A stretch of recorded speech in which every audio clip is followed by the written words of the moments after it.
Merci de rester fidèle à nos programmes au menu ce soir. Donc, confraternellement, les élections locales de janvier 2022. Toutes les listes d'investiture ont désormais été déposées. La bataille pour les mairies est donc officiellement ouverte. La coalition Yewwi Askan Wi a vu plusieurs de ces listes rejetées dans plusieurs localités. Et nous prenons prétexte de cette situation pour évoquer la question de la confection des listes, comment ça marche, quelles sont les règles à respecter. Et nous verrons également les enjeux de ces élections de janvier prochain. Dakar vit à vive allure et tout et son contraire se chevauche dans la capitale qui ne s'arrête pas pour réfléchir sur son devenir. Hypertrophie démographique, forte concentration d'activités, la ville étouffe et nous le verrons dans Coin Éco avec Mamadou Ndiaye et son invité dans quelques instants, Ibrahim Gueye, économiste. Dans une société longtemps respectée pour sa culture de la paix et de l'hospitalité, le Sénégal est de plus en plus touché par des scènes et actes de violence physique et verbale. Le climat social se dégrade, Bouillon Culture pose le débat.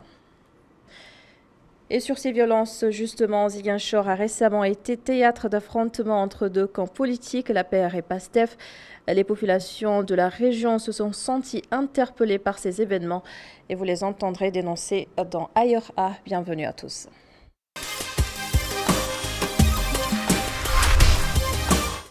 Élections locales de janvier 2022 dans plusieurs localités du Sénégal. Des listes ont été déclarées irrecevables parce que incomplètes. Dans le code électoral toujours, une liste est aussi rejetée si les candidats inscrits sont inéligibles et lorsque la parité n'est pas respectée non plus.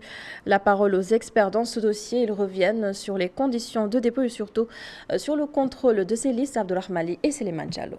Il y a un équilibre recherché dans la confection des listes pour les locales. Il y a ceux qui ne sont pas recommandés. C'est ce qui explique d'ailleurs l'irrecevabilité de la liste de la coalition Gumsabop pour la ville de Dakar. 45 sur la liste majoritaire et autant sur la proportionnelle pour Dakar auraient motivé la décision du préfet de Dakar. Une liste incomplète selon Mortaletine, réfutée par les membres de la coalition. Le secrétaire général du groupe de recherche et d'appui Conseil pour la démocratie participative et la bonne gouvernance précise. Si vous présentez une liste qui est incomplète, si vous ne respectez pas ce critère-là, vraiment, votre liste, effectivement, est rejetée. Si également, vous, disons, choisissez des candidats qui sont inéligibles, et que lorsque, donc, en tout cas, la commission de réception donc, le relève, et que vous ne soyez pas en mesure de les remplacer, ça également, c'est un motif donc, de rejet. Lorsque le nombre également donc, de candidats qui doivent être investis, donc vous n'atteignez pas ce nombre également, la liste peut faire l'objet d'un rejet. Au même moment, à Matam, la coalition Defar Senghor, au motif de ressemblance de son emblème et des couleurs choisies, voit sa liste déclarée irrecevable par l'autorité administrative. Une décision confirmée par la Commission électorale nationale autonome dans un communiqué. Électeurs et éligibles, les listes de coalition doivent par ailleurs respecter un principe sacro-saint, la parité. Parce que la parité a été donc votée en 2010, qui fait maintenant aux obligations, aux listes donc de partis, que ce soit pour les élections législatives ou locales, d'avoir un même nombre d'hommes et de femmes, donc de façon alternée. Ça, c'est le premier critère. L'autre critère également, c'est en fait donc la présence dans les deux modes de scrutin. Vous savez, il y a le mode de scrutin majoritaire et il y a le mode de scrutin proportionnel. Vous ne pouvez pas être présent sur l'un et ne pas être présent sur l'autre. Donc, il faut présenter des listes sur les deux modes de scrutin. Résultat du contrôle juridique de la commission de réception des listes de candidatures après l'étape de la recevabilité matérielle. Après quoi, le mandataire reçoit son récépissé de dépôt. Aujourd'hui, une requête au niveau de la Cour d'appel peut régler le problème avant la date du 13 novembre, jour de la publication officielle des listes pouvant participer au local. La solution d'exception, juge l'expert électoral Youssouf Daou, dans l'esprit de préserver la liberté de candidature, préconise un contrôle en deux phases. Faire un premier contrôle, dire à la coalition, attention, on va vous faire un premier contrôle, s'il y a des anomalies, on vous retourne le dossier avec les motifs de rejet. Vous allez corriger. Mais la deuxième fois, ce sera la bonne. Et si la première fois, votre dossier est bon, on vous dit qu'il est bon, on le range, vous pouvez partir. Je crois que là, c'est une possibilité de donner à la coalition la possibilité de se rattraper, de se rectifier, etc. Après la notification de l'irrecevabilité de leur liste, les responsables des listes concernées invoquent des manœuvres politiques émanant de l'État central. La société civile a ainsi l'intention de jouer les médiateurs, en croire Youssouf Daou. Il révèle qu'elle est à pied d'œuvre pour trouver des solutions aux listes déclarées. S'il y a un équilibre recherché, Merci beaucoup Abdourahmane Di pour cet élément. Alors les Sénégalais vont élire leur maire en janvier 2022. Peut-être que beaucoup ignorent les enjeux de telles élections.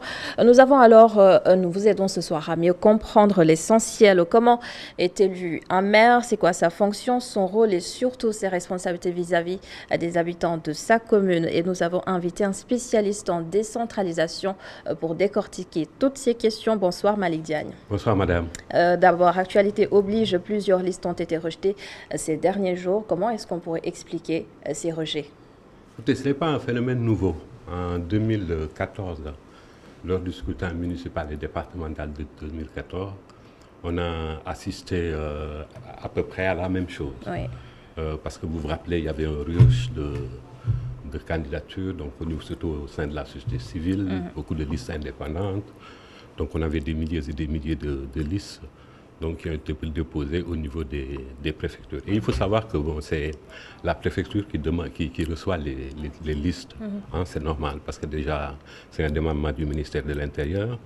En plus, il ne faut pas l'oublier, le préfet exerce le contrôle de légalité dans les conseils de collectivités locales. C'est-à-dire que tous les actes qui sont pris par les conseils de collectivités locales, l'Assemblée délibérante, donc tous les actes sont susceptibles et font effectivement l'objet d'un contrôle a posteriori par le préfet. Donc les listes sont déposées. Alors le dépôt des listes évidemment obéit à des normes qui sont édictées par le code électoral. Donc il y a déjà la loi sur la parité, homme-femme. Ça, il faut scrupuleusement respecter ça. Sinon, la liste peut ne pas être retenue. Elle est dite irrecevable. Voilà.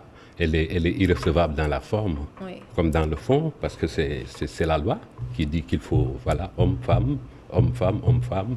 Donc voilà, parce qu'on est en parité dans les conseils de collectivités territoriales. Il y a également d'autres conditions. Voilà, vous avez aussi donc ces deux modes de scrutin. Vous avez le scrutin proportionnel et le scrutin majoritaire. Le scrutin majoritaire, c'est le fameux Raoult-Gadou. C'est-à-dire que la coalition qui arrive en tête, donc tous les conseillers qui sont sur la liste majoritaire passent. Et puis le scrutin proportionnel, le nombre de conseillers est distribué au prorata des pourcentages obtenus par chaque coalition de partis politiques. Donc voilà, c'est des règles assez compliqué, mais bon, c'est une question de loi. Évidemment, bon, il y a des problèmes liés peut-être à l'impréparation de certaines coalitions de partis politiques, parce qu'il faut aller chercher les candidats, c'est pas évident. Voilà, il faut des pièces d'identité, il faut la liste, donc il faut aussi les couleurs, les sigles, bien les choisir. Et donc, en général, les partis politiques traditionnels arrivent à déposer convenablement les listes. Mais quand il s'agit de coalitions nouvelles, naissantes ou de listes de la société civile, en général, s'ils ne sont pas bien encadrés, en général, il y a des difficultés. Et c'est ces difficultés de cette ordre qu'on est en train de voir un peu. Donc, il faudrait réunir toutes ces conditions pour qu'une liste soit recevable, soit acceptée. C'est ça, absolument. Et quand une liste est rejetée, les signataires peuvent faire recours ou pas? Oui, il y a un recours au niveau de la cour d'appel, mais déjà au niveau de la préfecture. Par exemple, les couleurs. Je pense que pour les couleurs, par exemple, le problème peut être réglé au niveau des préfectures. Le préfet peut écrire une lettre au mandataire en lui disant que vous avez choisi des couleurs qui ne sont pas conformes parce que ces couleurs ont été déjà choisies par une autre coalition. Bon, ça, c'est des problèmes qui se règlent à l'interne. Et je pense que la Sénat a bien fait d'avertir les préfets, de dire qu'il y a un certain nombre de problèmes qu'il faut régler à l'interne. On n'a pas besoin de rejeter la liste. Par contre, il y a d'autres, par exemple, sur la parité. Évidemment, une liste qui ne respecte pas la parité, le préfet ne peut pas prendre sur lui la responsabilité de prendre cette liste. D'accord. Et après, oui, allez-y, madame. Non, continuez. Voilà, et après les coalitions de partis politiques ou les partis politiques ont la possibilité de déposer un recours devant la cour d'appel qui est justement habilité à se prononcer sur cette question. Ça relève de la justice après. Oui. Et concrètement, maintenant, comment est élu un maire? Alors, pendant longtemps, on avait, si vous voulez, déjà, il faut reconnaître que c'est la démocratie représentative au Sénégal. C'est-à-dire que la légitimité, on la tire des électeurs. C'est les électeurs qui se réunissent, qui votent pour telle ou telle liste. Donc, je vous avais dit tout à l'heure deux listes, la liste majoritaire et la liste proportionnelle. Forcément, il y a une majorité dans le conseil municipal à venir, parce qu'il y a le système de Raoult-Gardou, donc la moitié de la liste du scrutin municipal. Du scrutin majoritaire va au conseil municipal, puis le reste est distribué, comme je le disais tout à l'heure, au prorata. Alors, on organise des élections. Cette fois-ci, le code électoral a été changé, donc on n'a plus besoin de repasser devant le conseil municipal pour élire un maire. Oui. Donc la tête de liste est élue automatique maire, il devient maire. Ça, c'est un problème de régler. Je pense qu'il y a beaucoup plus de lisibilité maintenant dans l'élection de nos maires. Et après, il y a des conseillers. Après, il y a, au premier conseil municipal, on élit les adjoints au maire. Mais est-ce que vous pensez que ces Sénégalais-là qui vont voter le 23 janvier 2022 comprennent réellement le rôle du maire d'une commune? Écoutez, depuis 1960, on est dans le même bien avant avec l'histoire des 4 communes. Et cela nous amène aussi à nous demander c'est quoi le rôle du maire, ses fonctions. Oui, oui. Vous savez, la décentralisation au Sénégal, c'est une longue histoire. C'est vraiment ancré maintenant dans notre pays. Depuis, même avant 1960, l'histoire des 4 communes, Dakar-Gorée, Rufisque et Saint-Louis, c'était des collectivités locales. Pratiquement aujourd'hui, on a 557 communes, 42 conseils départementaux. Plus maintenant avec l'érection de Kermassar en département. Et donc, vous voyez que c'est un pays émietté en collectivités territoriales, en communes et en conseil départemental. Donc oui, je peux répondre par l'affirmatif pour dire que les Sénégalais, effectivement, connaissent les communes, parce qu'en général, il y a des services que la commune rend. Quand vous voulez vous faire délivrer un extrait ou un extrait de naissance ou un bulletin de naissance, c'est la commune. Il y a des taxes et des impôts. Ce n'est qu'une partie. Oui, malheureusement. C'est d'ailleurs le problème de notre décentralisation au Sénégal. Je pense qu'il faut essayer d'améliorer l'offre de services publics de proximité. Parce que les communes ont des compétences qui leur sont transférées dans le domaine de l'éducation, de la santé, de l'environnement. Et il faut que les maires arrivent à jouer le véritable rôle. Parce que l'État a décidé de transférer ses compétences. Oui. Et donc, voilà. Mais c'est pour ça qu'on dit que c'est le premier personnage de la commune. Le maire est à la fois l'agent exécutif de la commune et le représentant de l'État. Oui, c'est le magistrat même. C'est le magistrat même de la commune parce qu'il a le pouvoir de faire signer des délibérations. Il a le pouvoir de faire des arrêtés interdisant la circulation dans les routes. Il a le pouvoir de donner un nom à une rue. Donc, il a le pouvoir d'agir au niveau de la gestion locale même. Donc, c'est quelqu'un à qui la loi a donné beaucoup de pouvoir. Il a aussi le pouvoir d'ordonnancer. Quand il y a un budget validé par le préfet ou le sous-préfet, ça dépend de la commune, le maire exécute tout le budget. Donc, c'est lui qui fait l'ordonnancement et puis qui l'envoie à la perception municipale, notamment le demandement du trésor public. Donc, grosso modo, la loi a confié beaucoup de pouvoir aux maires. Je pense que c'est aux maires de jouer leur véritable rôle dans un contexte d'accroître de la décentralisation. Oui. On parle de territorialisation de politique publique. Ils ont la possibilité d'agir sur le cours des choses, mais pour ça, il faut avoir le profil.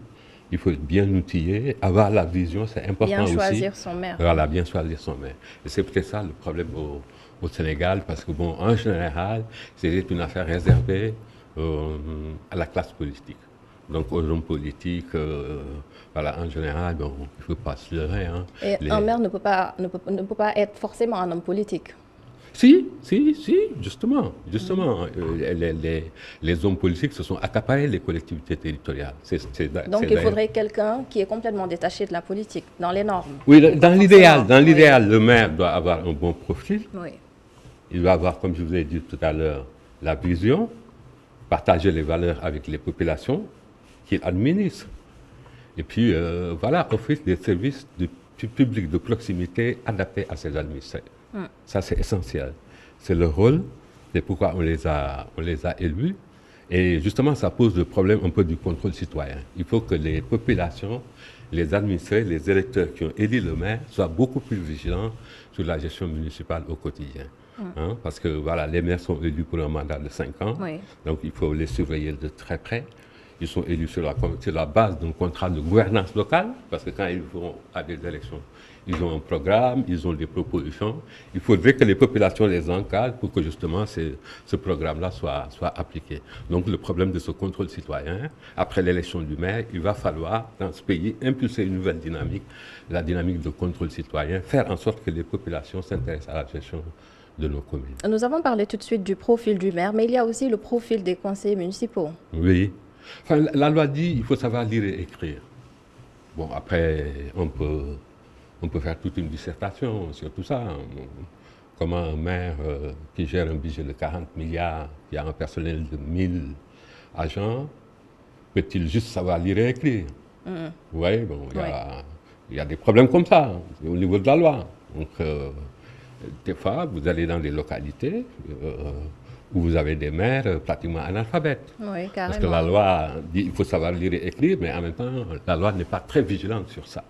Donc ça, déjà, ça pose un problème. Donc il faut être alphabétisé, à mon avis, même si ce n'est pas en français, mais en arabe ou dans les langues qui ont été, dans les langues nationales codifiées. Et ça pose le problème de profil, de vrai profil pour le maire. Mais malheureusement, comme je l'ai dit, on est en démocratie représentative. On est élu, on tient de sa légitimité, de son élection. Dès qu'on est élu, on est légitime, quel que soit par ailleurs le profil qu'on a. Donc, contrairement à la démocratie censitaire, où on voit les plus éclairés, on confie des responsabilités aux gens les plus éclairés. Reportées plusieurs fois, pourquoi ces élections locales qui vont se tenir, je le rappelle, en janvier 2022 sont cruciales? Cruciales. Écoutez, elles sont cruciales parce que, d'abord, c'est un scrutin intermédiaire. Hein, vous avez les législatives, je pense, en 2022, puis vous avez la présidentielle de 2024. Donc vous avez un calendrier électoral assez étoffé. Et les collectivités locales, c'est quand même des circonscriptions de base. C'est des circonscriptions électorales de base qui gagnent, en général, les partis qui ont le plus de collectivités locales du pays ont la chance de voir leur candidat passer à l'élection présidentielle. Parce que vous avez des relais au niveau local, vous avez des relais à la base. Parce que le maire, c'est quand même quelqu'un qui au niveau local, peut en tenir une clientèle électorale, donc qui connaît très bien sa localité et qui peut servir de base pour son candidat à l'élection présidentielle. En tout cas, merci beaucoup, Malik Diane. Merci pour toutes ces précisions. Je rappelle que vous êtes spécialiste en décentralisation. Merci d'avoir été avec nous ce soir. Merci beaucoup, madame. Et puis, on enchaîne avec Coin Éco.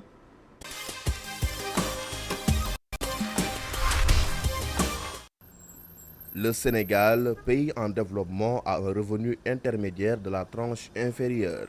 En 2020, le produit intérieur brut s'élevait à 24 milliards 900 millions de dollars, soit 14 130 milliards 75 millions de francs CFA, assorti d'une croissance de 4,4% en net recul à cause de la pandémie. En 2019, elle tournait autour de 6,4%. Ce sont les chiffres de la Banque mondiale. Dakar, qui ne représente que 0,3% du territoire national, concentre à elle seule l'essentiel des activités économiques. Elle contribue à hauteur de 80% au PIB, révèle cet expert en intelligence économique et président du Centre africain de la nouvelle économie. L'administration, les affaires, les industries, les routes, tout est à Dakar. Dakar représente presque 70 à peu près à 80%. Parce que ce qu'il faut comprendre, Dakar, au niveau aujourd'hui du PIB, on est beaucoup plus dans l'importation. Et l'importation, c'est le port de Dakar. On est dans l'économie de l'immatériel. Ça veut dire qu'on est dans tout ce qui est service. Et les services, c'est à Dakar. Donc tout ce qui reste, c'est l'agriculture. L'agriculture se vend à Dakar.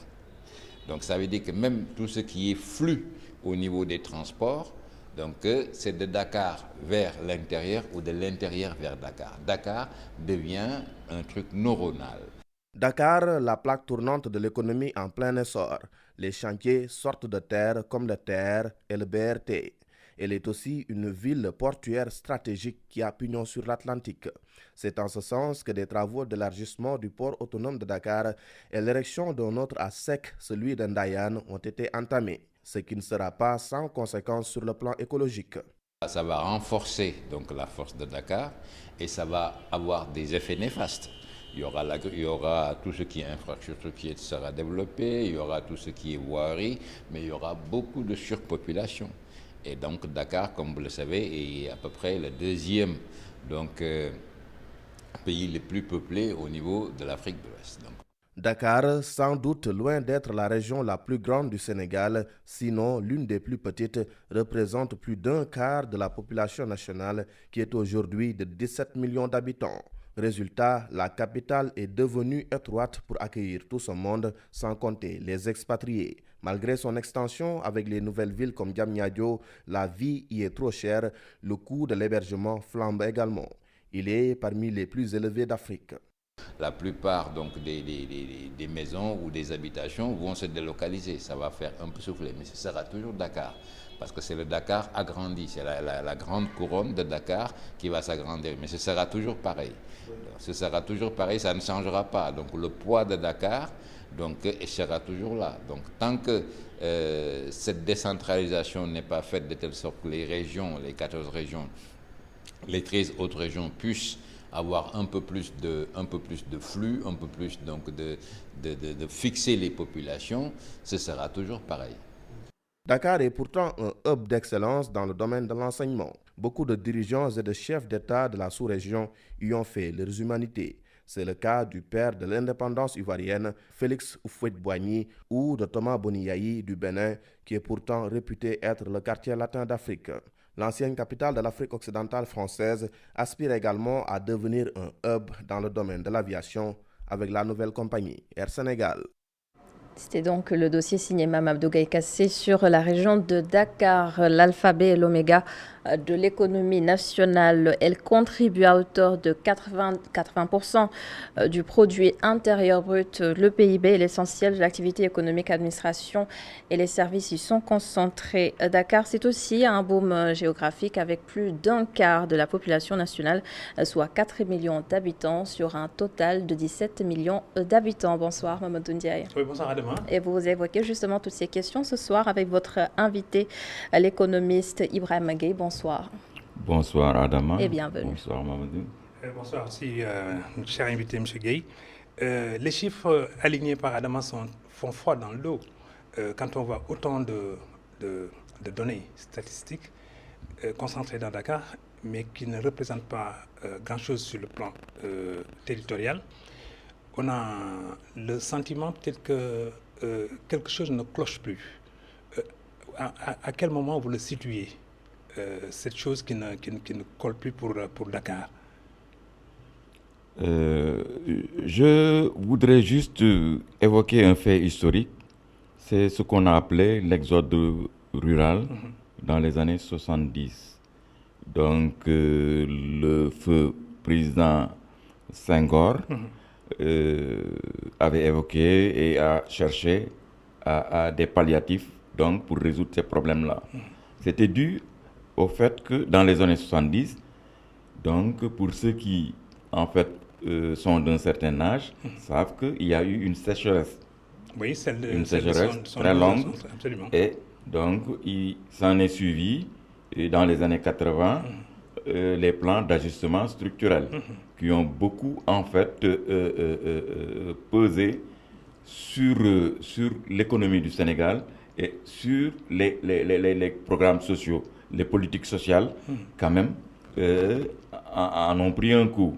Ce qui fait que du point de vue de l'intérieur, le monde paysan n'ayant plus de ressources et donc les perspectives de gagner aussi des revenus s'amenuiser, ont fait en fait le déplacement sur Dakar. Dakar s'est trouvé donc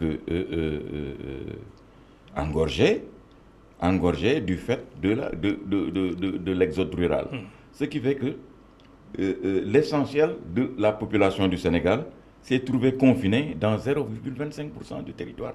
C'était invivable. Absolument. Ça joue sur le cadre de vie, ça joue sur plein de choses qui faisaient que Dakar, le Dakar d'antan, dont ma génération aime bien parler et se rappeler, les rues qui étaient bien propres, bien entretenues, des jardins au niveau de chaque quartier n'existent plus. Le cadre de vie s'est fortement dégradé. Alors, y a-t-il eu dans la ville de Dakar un âge d'or? L'âge d'or, c'est juste après les indépendances. Oui. Où en fait, où on avait bénéficié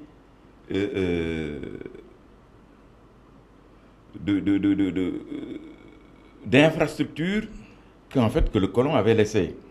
Donc, c'était le Sénégal, comme beaucoup de pays qui étaient colonisés, ont été faits à l'image des villes de la métropole. Donc, des jardins bien faits, des rues bien tracées. Il faut voir la Médina, comment c'est fait. Oui. Donc, c'est vraiment un C'était l'esquisse d'un plan d'urbanisation. Un plan d'urbanisation oui. Impeccable, mais regarde les quartiers et les villes nouvelles. Donc, c'est pratiquement en fait un désordre, si je peux m'exprimer ainsi. Même les impenses qui étaient affectés à l'utilisation collective sont morcelés et vendus. Il n'y a plus de jardin. Les bancs publics qui existaient, on n'en voit plus. Le mobilier urbain. Et le mobilier urbain n'existe pratiquement plus. Et si vous mettez des bancs au niveau du public, mais c'est des populations qui les enlèvent et qui vont les vendre. Donc ça pose problème. Ça veut dire que le cadre de vie s'est fortement dégradé du fait de pratiquement l'exode rural. Beaucoup de personnes, bon, je n'ai rien contre cela parce que, en fait, les Sénégalais habitent où ils veulent. Ils sont partout chez eux. Mais bon, quand des problèmes économiques font de sorte que l'essentiel de la population se trouve dans 0,25% du territoire, ça pose problème. Il y a le pôle urbain de Diamniadio qui dit quand même la ville future. Maintenant, on a l'impression que ce transfert se fait à pas de caméléon. Donc, comment est-ce que cela pourrait se faire justement et concrètement et d'ici combien de temps? J'ajoute, est-ce que Diamniadio ne détrône pas progressivement Dakar? Bon, Diamniadio, c'est des éléments de solution qui ont été proposés par le pouvoir en place. Okay. C'est des éléments de solution. Mais je ne pense pas que le pôle urbain de Diamniadio et celui du Lac Rose résolvent les problèmes d'engorgement de Dakar. Je ne le pense pas. Parce que Diamniadio est très proche de Dakar. Il y a juste Rufisque qui est entre les deux. Oui. Et vous verrez que dans quelques temps, en fait, la distance entre Rufisque et Diamniadio va se résorber. Les gens vont habiter là-bas. Ça veut dire que Dakar va s'agrandir. Ce que l'on recherchait, c'est de désengorger Dakar, mais Dakar va en fait s'agrandir un peu plus, oui. Et les problèmes vont être multipliés par 10 du fait que ce qui existait comme problème va subsister. Parce que je crois que ce qu'il faudrait faire, et on le voit dans beaucoup de pays, notamment aux États-Unis et dans beaucoup de pays européens, oui. La capitale administrative est différenciée de la capitale économique. Parce qu'on sait que tous les problèmes qu'il y a de mobilité urbaine, d'occupation de l'espace se posent au niveau de la capitale économique. Donc, si vous rajoutez à cela, en fait, les tracasseries qui font que tous les ministères et toute l'administration est mis quelque part, ça pose problème.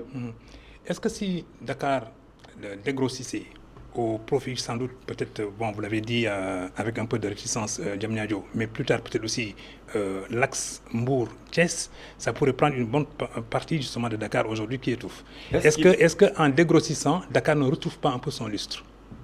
Est-ce qu'il ne faudrait pas aller un peu plus loin? Un peu plus loin même. Peut-être mettre carrément la capitale administrative à Diourbel, qui est centrale. Okay. Sortir tout ce qui est administration de la capitale économique et faire de sorte que là, je crois qu'on aurait une vraie solution. Là, c'est une solution transitoire. Donc, il est vrai qu'il y a des infrastructures qui sont en train et qui sont même achevées, des infrastructures qui sont en train d'être mises en place, dans les autoroutes à péage, les autoponts, le TR, le BRT, qui vont permettre d'accroître la mobilité urbaine. Donc, de donner des éléments de solution en ce qui concerne l'engorgement de Dakar et donc les problèmes de mobilité urbaine. Alors, j'ai un ami géographe qui est assez humoriste. Il m'a dit Dakar a perdu, disons, sa verve quand la région ne s'appelle plus Cap-Vert. Alors que du temps du Cap-Vert, justement, il y avait une certaine économie florissante, il y avait un équilibre naturel de vie. Et probablement aussi, peut-être la région accueillait moins de monde, mais vivait mieux.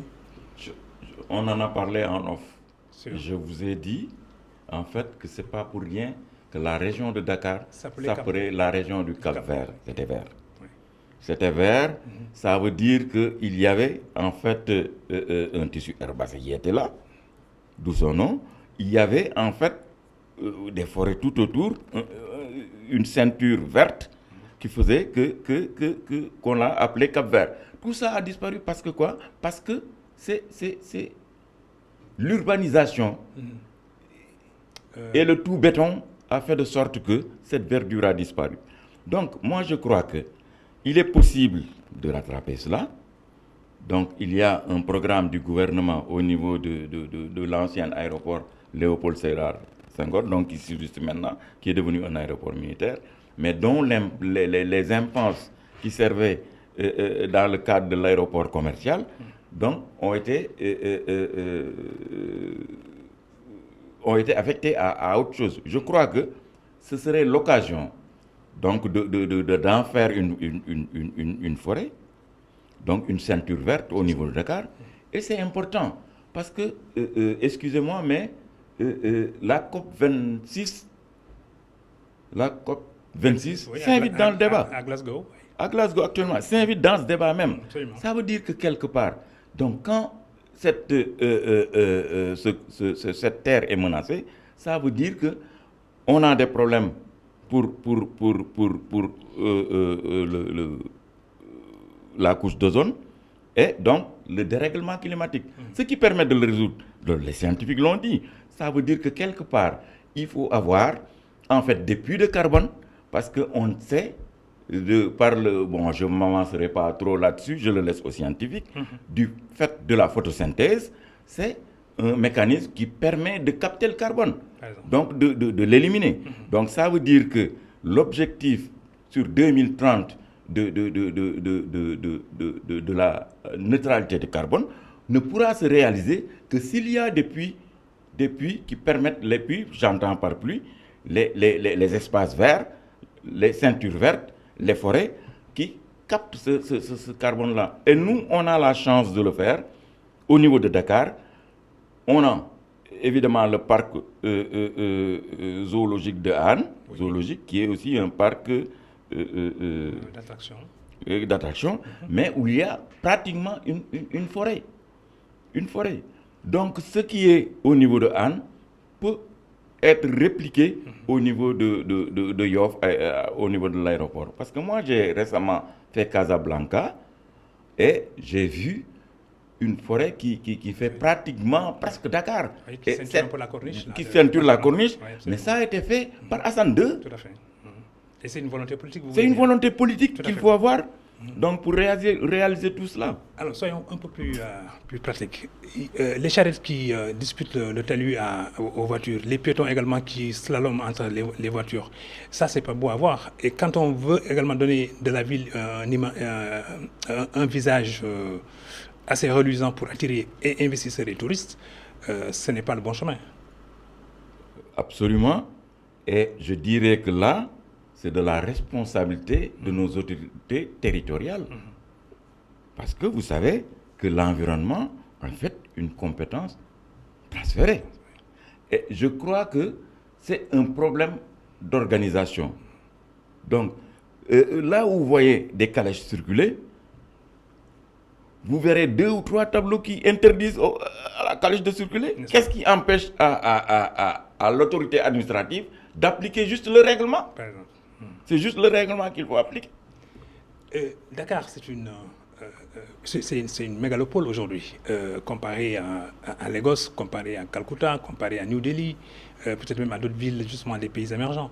Mais ne manque-t-il pas à Dakar une incarnation, c'est-à-dire un leader qui rassemble les suffrages et transcende un peu les clivages politiques et même partisans? Là, vous posez le problème de la décentralisation et de l'acte 3. Bon, les autorités territoriales ont quand même certaines limites, parce que l'État est encore très présent. C'est-à-dire l'acte 3, donc tel que défini, est très clair. L'État a sa part de responsabilité, les collectivités territoriales ont la leur. Ben, ce qu'il faudrait, c'est de donner des moyens aux collectivités territoriales d'avoir les moyens de leur politique. Ça veut dire de pouvoir organiser leur territoire. Parce que quoi qu'on dise, quelles que soient les politiques publiques qui sont définies, ils s'appliquent à un territoire.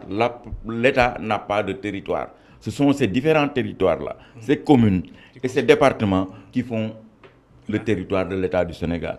Et comme la cible, c'est les communes et les collectivités territoriales, autant donner les moyens à ces autorités-là pour qu'ils puissent poursuivre la politique de l'État qui, moi, est indivisible. Qu'est-ce que pourrait gagner Dakar? Donc, quand je parle de Dakar, souvent la confusion est vite faite, mais quand je parle de Dakar, je parle à la fois de la capitale, mais en même temps aussi de la région éponyme. Oui. Que gagnerait Dakar en renonçant à un certain type d'activité qui ne lui ressemble plus?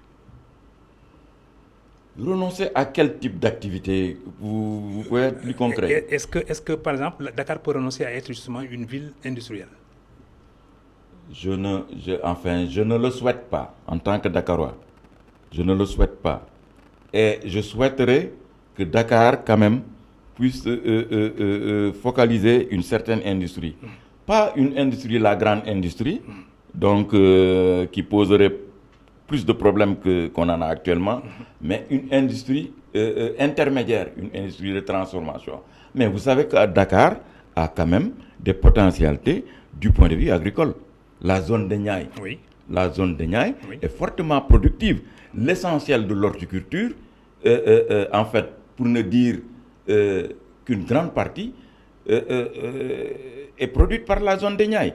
Donc, ça veut dire que quelque part, il faudrait aussi faire de sorte que sur la chaîne de valeur que génère en fait l'horticulture, que Dakar puisse jouer un rôle. Ça veut dire quoi? Ça veut dire on devait pouvoir avoir de l'oignon toute l'année.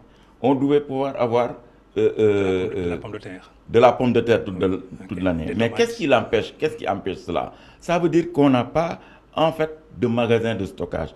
Quand je parle de magasins de stockage, je parle de magasins de stockage équipés qui permettent de conserver ces produits-là pendant toute l'année. Avec toute leur valeur nutritive. Voilà. Mais à quoi on assiste? On assiste à un pourrissement de ces denrées-là. En fait, quand je parlais justement de désindustrialisation de Dakar, c'était pour déconcentrer un certain type d'activité. Par exemple, vous parlez justement du maraîchage, et vous parlez aussi peut-être du potou et autres. Ça, c'est des activités de maraîchage qui auraient pu peut-être se localiser vers Mboro et autres, ne serait-ce que pour donner quand même un peu plus d'aisance à la ville de Dakar, de retrouver sa vocation sans doute de ville de service, plutôt que de ville à vocation industrielle. Même cela, je suis d'accord avec vous. Même cela, même si la production était délocalisée, donc du fait du port de Dakar, il se posera un problème de transport parce que des produits ne sont pas produits pour être produits uniquement. Ils sont produits pour être commercialisés. Le port étant à Dakar, je crois que il serait aussi plus loisible de construire les usines, les industries, les petites industries de transformation à l'orée de Dakar. Le pôle urbain de Diamniadio pourrait servir à cela. Donc c'est des espaces dédiés qui sont déjà là. Et il faut juste des investissements, une sorte d'inventivité de nos autorités en local pour aller chercher en fait des ressources qui leur permettent d'avoir cette politique-là de valorisation de nos ressources. Alors, de plus en plus, des voix s'élèvent pour dire qu'il y a nécessité sans doute de rectifier la trajectoire économique de Dakar. Autrement dit, de regarder qu'est-ce qui peut être la vocation de Dakar, ne serait-ce que pour disputer à des grandes villes, à des méga-villes sur le plan mondial, un certain nombre de leadership. Mais en renonçant à ce type d'activité dont nous parlions tantôt, ça permettait effectivement à Dakar d'avoir des armes, n'est-ce pas, pour maintenant jouer un jeu égal avec ces grandes villes. Mais je crois que l'un n'est pas exclusif de l'autre. Sûrement. On peut conserver ce que je dis sur le plan, parce que c'est des potentialités sur le plan économique. Et j'ai parlé tantôt de la reforestation. Et on sait que l'économie verte est une économie fortement intensive en main-d'œuvre. Donc, il se pose un problème d'employabilité des jeunes. Donc, là, ça pourrait offrir des éléments de solution. Et je suis d'accord avec toi que Dakar pourrait aussi jouer à l'instant de Mani dans le cadre des services. Par exemple. Donc, on a un secteur de télécom très, très développé. Voilà. Très, très développé. Merci. Et les startups c'est pas pour rien que les grandes sociétés, en ce qui concerne le calling, se sont implantées à Dakar. Donc, ça veut dire que sur le plan des services, Dakar a des atouts à faire jouer. Mais je crois aussi que sur le plan du tourisme, Dakar peut en fait avoir des atouts par rapport aux tours opérateurs. Donc, récemment, il y a en fait des monuments qui ont été érigés. Le Théâtre National, le Musée des Civilisations Noires, la statue de la Renaissance. Oui. Mais tout ça, c'est des éléments qui sont des joyaux qui peuvent servir en fait à attirer en fait les touristes. Donc Dakar peut aussi se placer sur le plan, bon, pas sur le tourisme balnéaire, on n'a pas d'atout sur ce plan-là, mais un tourisme historique, par exemple, pour faire de sorte que, et au niveau des conférences, Dakar, vu sa position, je crois qu'il a des atouts à faire jouer. Alors, juste un petit mot sur la cherté de la vie à Dakar. Dakar est classé comme une ville très chère, hein, à l'image de Tokyo ou peut-être de... Mais c'est parce que Dakar est une presqu'île. La réserve foncière est limitée. C'est ça. On est limité du nord au sud, de l'est à l'ouest. Il n'y a que l'est qui offre une possibilité de sortie. Donc, ça veut dire que quelque part, du point de vue foncier, les choses ne peuvent pas être autre chose que la cherté. Donc, peut-être la solution, c'est peut-être les 100 000 logements qui sont en train d'être construits, qui vont peser en termes d'offres et de demandes et faire jouer sur les prix. Merci beaucoup, cher invité, M. Gueye. Je vous remercie. Merci, messieurs. Merci, Oudia. Merci également à votre invité, Ibrahim Magué. Je rappelle que vous êtes économiste. Merci beaucoup pour ce débat très intéressant. Il est 19h45 et c'est l'heure des infos, le bulletin d'information.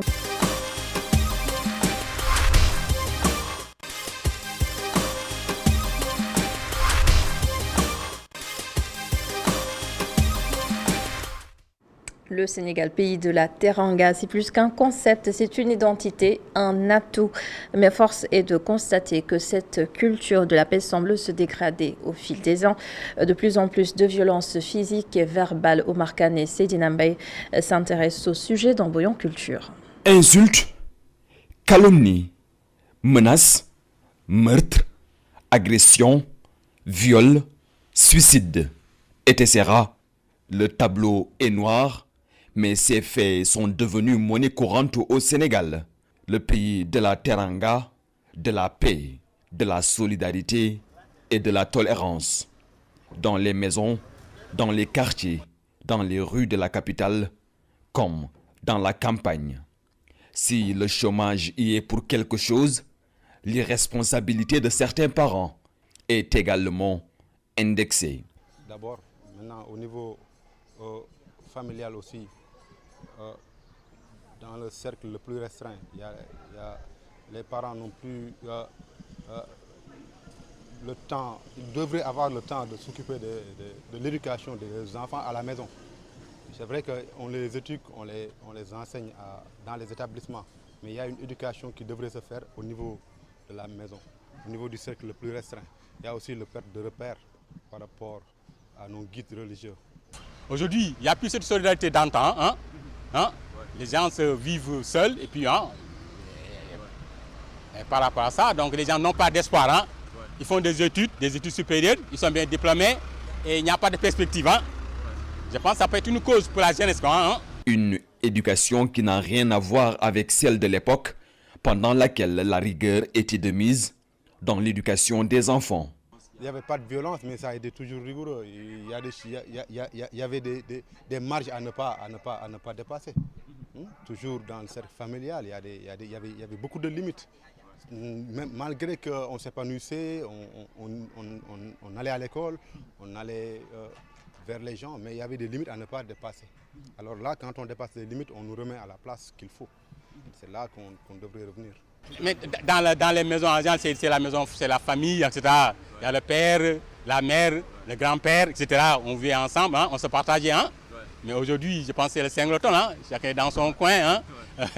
Occuper les jeunes avec des emplois décents, une des solutions pour la culture de la non-violence. Je pense qu'il faut aujourd'hui que le système économique soit développé davantage, qu'il y ait de l'espoir, en fait, qu'il y ait beaucoup de que l'économie fonctionne dans son ensemble.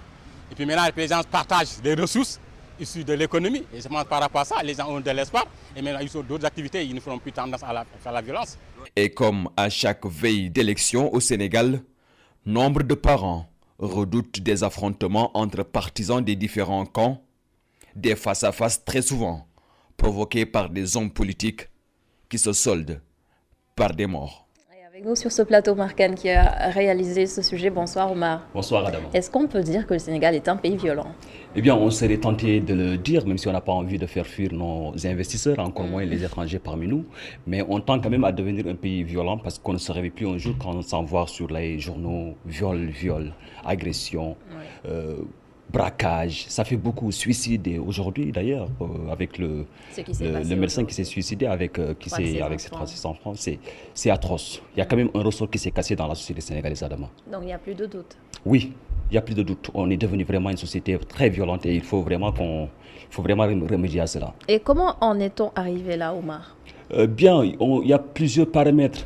Disons, on est devenu une société très partisane, Adama. Aujourd'hui, donc, moi, si je suis d'une confrérie, je ne peux pas tolérer, pratiquement, on ne tolère pas l'autre qui est d'une autre, on voit l'autre comme un adversaire. Je suis d'un tel parti politique, je vois l'autre comme un adversaire et puis les violences verbales, on ne tolère plus, on est devenu vraiment une société intolérante, Adama. Et puis, donc, à part cela, il y a une injustice sociale parce qu'Adama, dans tous les pays où l'injustice, ou en tout cas le taux de criminalité est grand, il y a une injustice sociale qui est là. Les riches qui deviennent de plus en plus riches et les pauvres qui deviennent de plus en plus pauvres. Et ça ne passe pas. On se souvient aussi, Omar, dans ce que vous venez de dire, de la manifestation ou une série de manifestations de mars dernier. C'était un peu en lien avec ce que vous venez de dire, cette injustice sociale. J'ai un souvenir vraiment carrément qui me marque dans cette période-là, parce que ce jour-là, je n'avais pas travaillé, j'étais chez moi. Et lorsqu'ils ont commencé à dévaliser en tout cas un supermarché qui est à côté de chez moi, je suis sorti pour voir. Oui. Tu vois un père accompagné de sa femme et de ses enfants pour aller prendre un sac de riz. Adama, c'est-à-dire que les gens ont faim dans ce pays. La vie est dure dans ce pays. Les riches deviennent de plus en plus riches et les pauvres qui deviennent de plus en plus pauvres. Et ça crée un problème carrément. Il faut vraiment parce que ça crée on ne peut pas vous regarder l'autre, on ne peut pas mourir de faim, Adama. Quelqu'un qui a faim, c'est un assassin ambulant. On ne peut pas voir sa femme, ses enfants, sa maman mourir de faim. Ça ne marche pas. Donc il faut vraiment que les autorités surtout, qu'ils essaient de partager la richesse. ce n'est pas normal que les riches deviennent de plus en plus riches et que les pauvres deviennent de plus en plus riches. Il faut vraiment carrément que ce soit un maillage. Non. Et pour cela, il faut occuper les jeunes, il faut qu'il y ait des emplois, que les jeunes travaillent, parce que quelqu'un qui s'ennuie, il fait du n'importe quoi. Donc le mal semble profond, Omar. Très profond. Il faut vraiment qu'on y réfléchisse. Merci beaucoup. Merci, Adama. Et dans Ailleurs à direction Ziguinchor, et c'est toujours en lien avec cette violence dont on parle, des affrontements ont été notés ces derniers temps dans la région, des actes vigoureusement condamnés par les populations locales. Ils ont donc invité les jeunes à ne pas donner suite aux appels à la violence émis la plupart du temps par des figures politiques à Sanbar.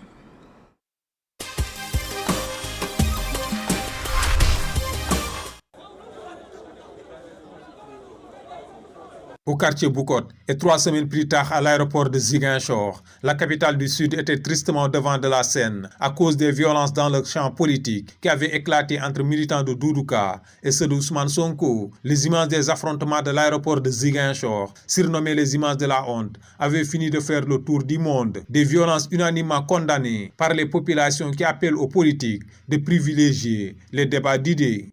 La région a tant souffert, donc il est haute question que des politiques viennent plonger cette région-là encore dans des lendemains incertains. C'est quand même, on l'a constaté, ça fait quand même 2 fois de suite ces violences qui ont été notées à Ziguinchor.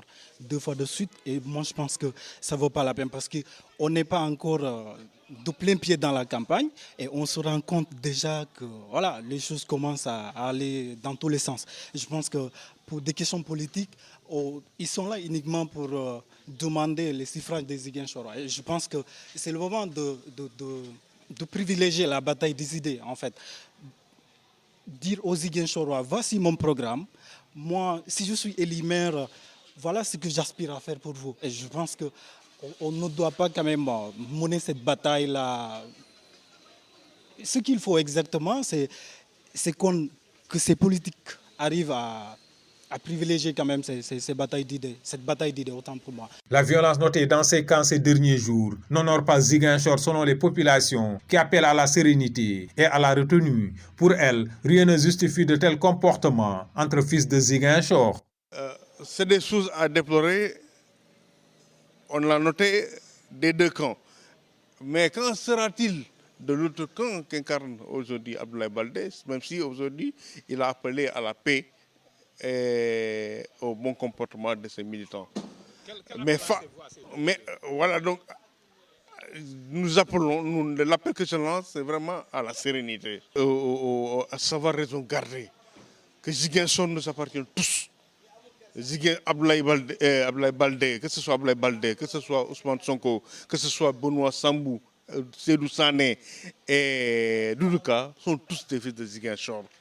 Lors de la présentation de la coalition qui l'accompagne pour les élections territoriales, le maire sortant a lui aussi condamné les violences. Il a appelé ses partisans à éviter les provocations, mais aussi à ne pas y répondre. On a mené des campagnes électorales ici pendant des années, mais il n'y a eu jamais de violence. Ou s'il y en a eu, c'était très peu. Donc je lance un appel vraiment à tous les acteurs, surtout aux jeunes, pour qu'ils sachent que nous sommes tous des Ziguinchorois. Ceux qui se jettent des pierres, ce sont des Ziguinchorois. Ceux que vous blessez ou que vous êtes censés blesser, c'est peut-être votre voisin, votre parent, que vous allez vous retrouver le lendemain.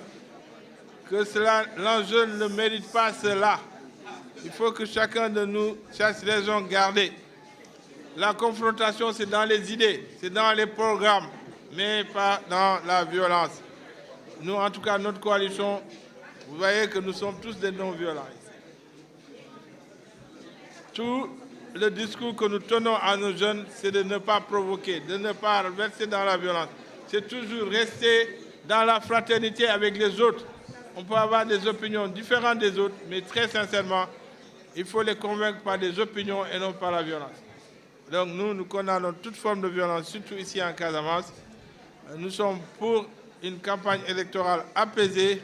Nous sommes pour des élections apaisées et que le maire gagne. Cette escalade de violence notée ces derniers jours à Ziguinchor entre militants de Doudouka et ceux d'Ousmane Sonko est un avant-goût des élections territoriales qui risquent de dérouler sous haute tension. Mais les populations ont d'abord choisi le camp de l'apaisement et ne souhaitent plus vivre des scènes de violence qui réveillent de mauvais souvenirs.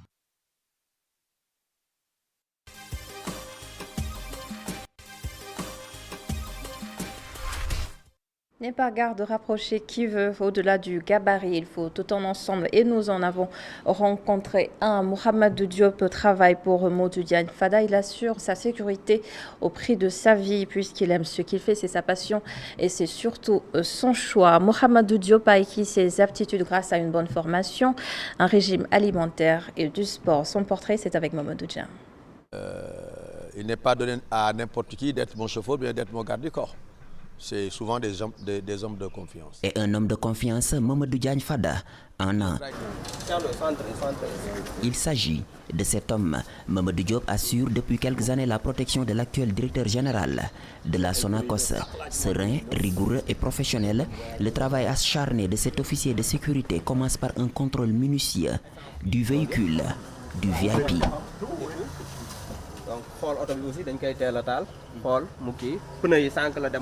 Tout est passé à la loupe, aucun détail n'échappe à Mohamedou Diop.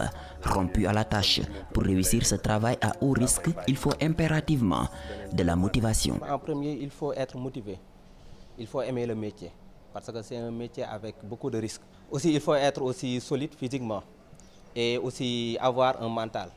Voilà, parce que bon, normalement, un garde du corps, il doit avoir au moins certains réflexes par rapport au combat.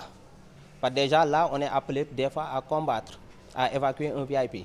Donc il y a plusieurs modules de formation, secourisme, communication, natation aussi, nous faisons cela, cours de boxe, self-défense, technique de protection rapprochée comme j'ai dit, et le close combat. Cette formation est essentielle pour un garde du corps car il arrive parfois d'en découdre avec des malfaiteurs dans ce terrain, miné de risques. Les risques, elles sont là. Un garde du corps peut, durant toute sa carrière, n'avoir aucun problème. Et voilà, un autre peut venir, même pas 2 jours ou 3 jours sur le terrain, et avoir des soucis majeurs. Donc les problèmes, elles sont là, et elles sont multiples.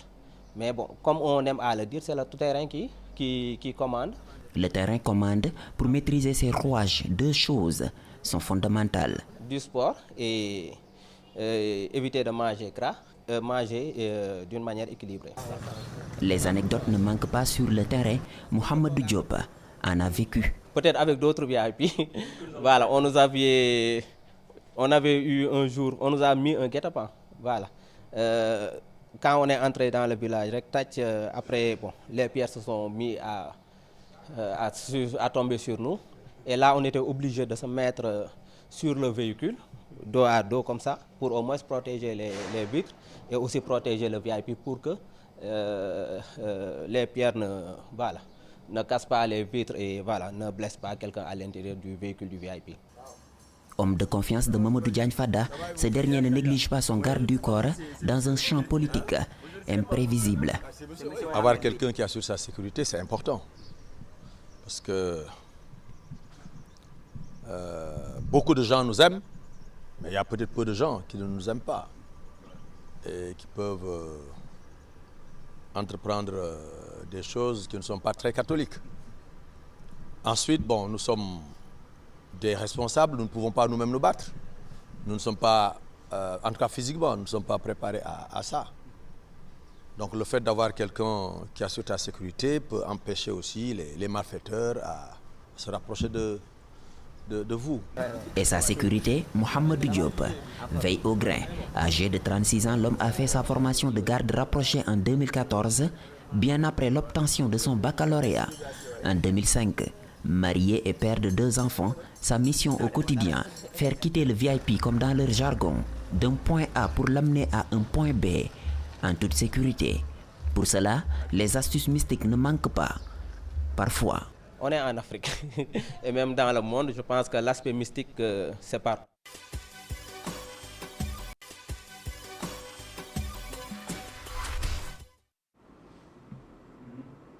Et ce soir, c'est Pape Samba Badiane qui partage avec nous ses méthodes pour passer une bonne semaine. Son conseil, c'est de faire du sport et surtout le bilan de sa semaine précédente. Regardez.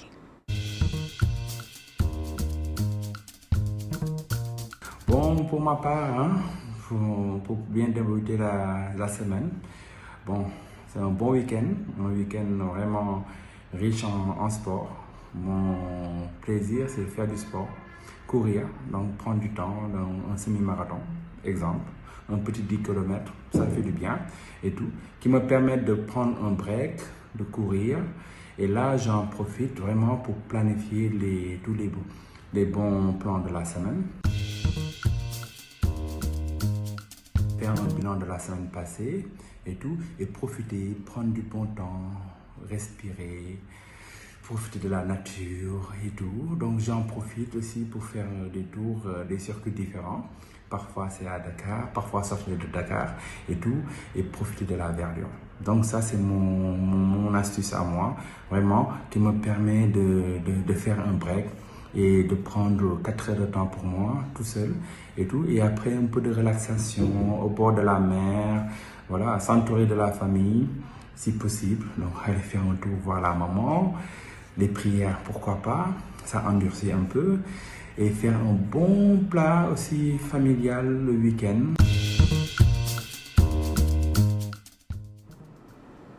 Et c'est la fin de la Totale Dimanche. Merci beaucoup de l'avoir suivi. Merci à l'ensemble des équipes en régie. Bonne suite des programmes sur ITV et je vous donne rendez-vous demain pour le 19h45.